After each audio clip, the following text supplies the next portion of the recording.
David didn't start with a crown. He started with a cry. I often wondered why God chose a cry as the first sound we make when entering in the world. Why not a giggle or a coo, but a cry? A cry doesn't just clear the lungs, it is the breath of God that awakens the soul as it was for Adam. It is the first sound that heaven and earth hear of your arrival. A cry is the purest form of worship on earth.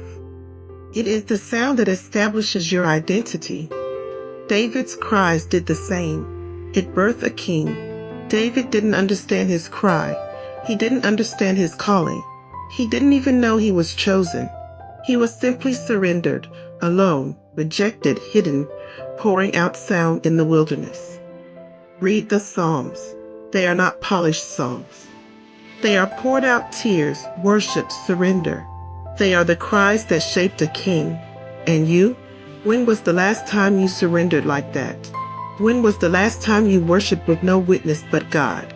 When tears streamed, when your chest heaved, when your voice trembled in the secret place. Those tears are not wasted. They are not weakness. They are worship.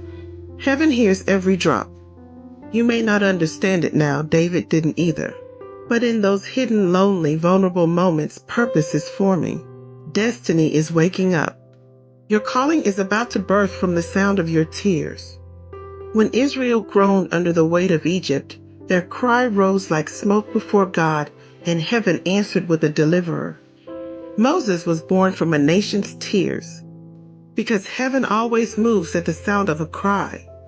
And remember this, Jesus wept, he wept for his people, over Jerusalem, over Judas, and even over us. It was never the polished prayers of the religious elite, the Pharisees, that awakened Jesus. It was never the rehearsed voices of those who believed they were already righteous. It was the cries of the broken that knew they needed a healer. The cries of the desperate that knew they needed a waymaker. The cries of the sinner who knew they needed a redeemer. Those were the cries that reached heaven.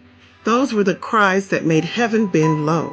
The Pharisees had rituals, but the sinners had tears. And heaven has always responded to tears. Those are the cries and tears that are keeping us from judgment right now. Trust me, there is not a tear wasted, not a cry unheard, not a moan ignored. He hears you when you cannot feel him. He gathers every tear as if it were oil. David didn't know his cries and tears were birthing a king. And you do not yet know what your cries and tears are birthing in you. But keep pouring. Thanks for watching. Like and subscribe for more.